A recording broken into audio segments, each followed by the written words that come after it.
story for you. The three of us are deaf. But this is not another deaf story.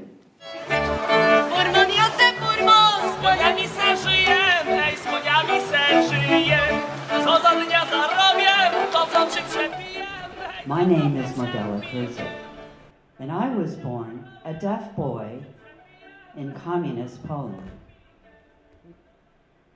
My parents are deaf, and the three of us use sign language.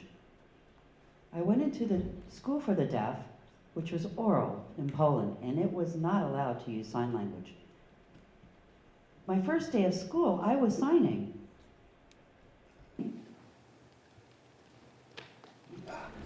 Sign language is not allowed.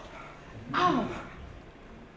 And they put me into a corner for a whole hour while welts were swelling on my hand, and I was in so much pain.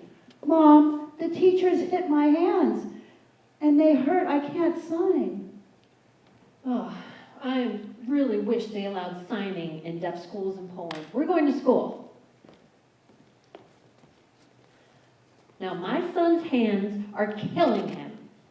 Now, I realize this is an oral school, but at home we do sign. He has to function in both worlds. Do not hit my son's hands again. Mom, I want to be with you. I just wanted to be so much like my mother. She's so beautiful. And the way she put her makeup on. Could I have your lipstick? You can have some Vaseline. It doesn't have any color in it. Yes. Oh, it makes it so shiny. I feel like such a girl. I'll need a purse. Oh, and a brush. Oh, I just felt so good. Just like a girl and my dad. You should be outside playing soccer. I don't want to play sports with them. You should go outside. But when I do, they're rough and they always kick me. Mom, that's not my thing. I want to be with you. When I went to the public bathroom, I tried to go to the boys' bathroom. The girls' bathroom is over there. Why are they putting me into the girls' bathroom? Sweetie, it's because you do look like a girl. I was very confused of who I was. Which gender am I, a girl or a boy? When my parents moved to Canada, and I went to the school for the deaf there, and all the students signed. And I was at awe that none of the teachers were punishing them. I can use my hands. Of course you can't hear. I was so thrilled and I felt so free because I've always identified as being deaf. I was confused with my gender. Was I a girl or a boy? So my mother took me to see a doctor and they did a physical. And then they took me to a counselor. Now we did some tests and your labs show you have a high percentage of female hormones. I think there's 3 categorizations that could fit you. The first is intersex, which means you have a combination of both male and female characteristics. The second is intergender, which means you don't identify as neither being a boy nor a girl. And the third is transgender, which means that you don't identify with the gender that you were assigned at birth. So I think for you that you fit the category of intergender. I'm intergender. Well, I've always identified being deaf, but now I've really discovered who I am. As a woman, I've married a deaf man, and I'm very proud to declare my identity as intergender. You know, I have an international story as well.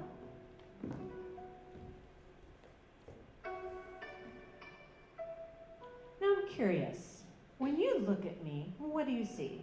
An Asian girl? I'm obviously deaf. A cute little passive, innocent Girl Scout? Well, fuck that stereotype. My name is Noelle King. I was born in Seoul, South Korea. My parents were very young when they accidentally became pregnant with me, and they were very poor and couldn't afford to keep me.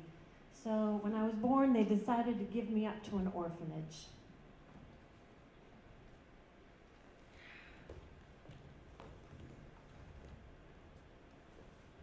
In America, in Nebraska, there was a wealthy Jewish family who were lawyers who had already adopted 2 Korean children and really wanted to adopt a 3rd Korean child. So they flew to Seoul and they adopted me and brought me home. But soon, Hello? Hello? Can you hear me? Bang, bang. they realized I was deaf. They didn't want to have a deaf child, so they decided to give me back to the adoption agency.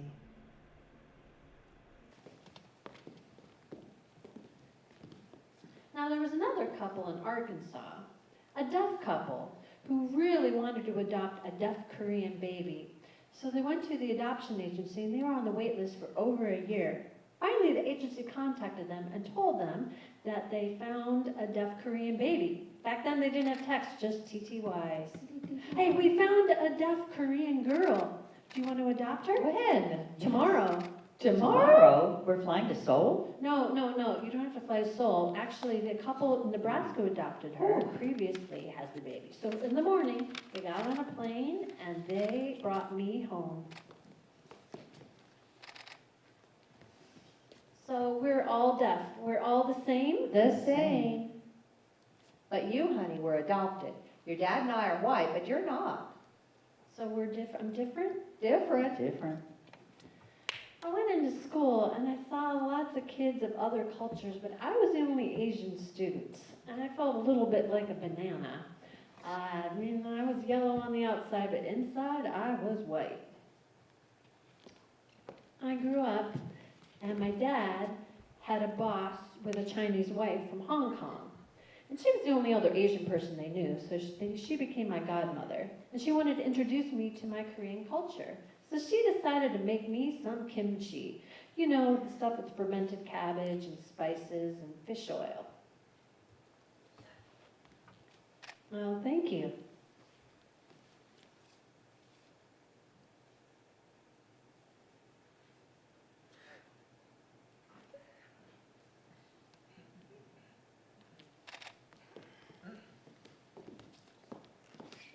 I went into college. I got an internship at a place in Toronto. And for the first time, I met other deaf Asian. Have you gone to the Korean barbecue? You ought to. It's your culture. You definitely should go, for sure. So we went to the Korean barbecue, and there were lots of plates. Fish heads? Disgusting. Oh, live squid. No, thank you. The beef looks okay. Oh, wait. That's kimchi. I remember that stuff. That was disgusting. But it's your culture. Try it. It's delicious.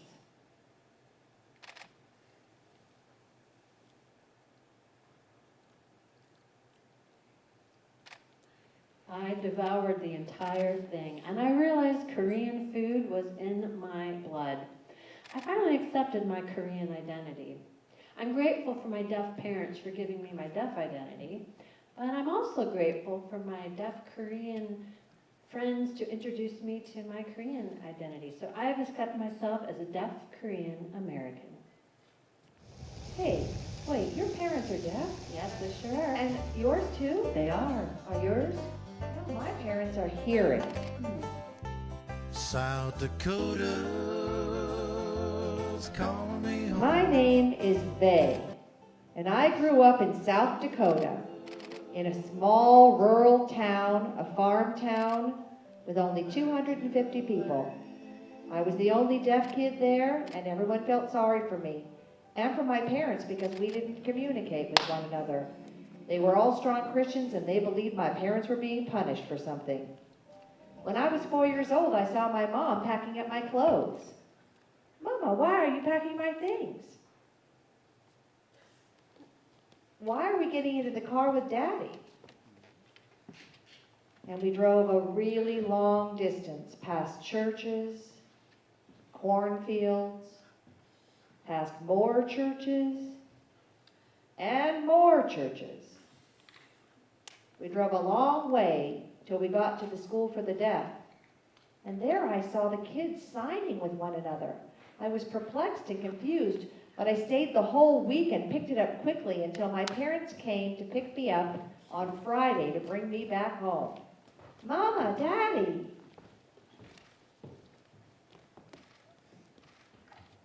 And we got back in the car for the long drive home, past the churches, past the cornfields, more churches, still more churches, till we finally arrived back at our farm. Mom, I have some I don't friends. know, honey, I don't know what you're trying to say. Dad, I have something I want to share with you. My friends are. I don't know what you're doing with your hands. My parents didn't understand sign language at all, so I was all alone and lonely again. And those pigs keep looking at me. Maybe the pigs will understand me. I have a good friend at school. Her name is Christy, and she has the most beautiful pair of red, shiny shoes, and I want shoes just like hers. So I'm going to ask my parents to get a pair for me. Hey, maybe I'll get it for Christmas. We went to my grandparents' house for Christmas, and all my cousins were there, and my grandparents gave us each the exact same gift. It was a violin.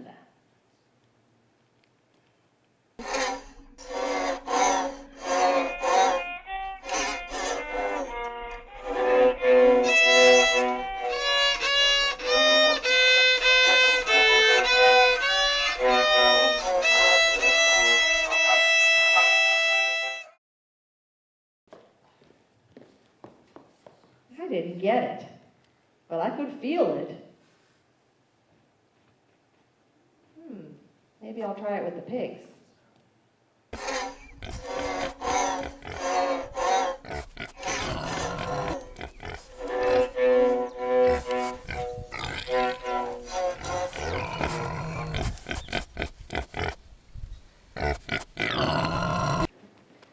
That wasn't my identity. I found my identity when I was with people using sign language. I belonged when I went to the school for the deaf, and that's where I found my identity as a deaf person. So now there are no more barriers. We're unique.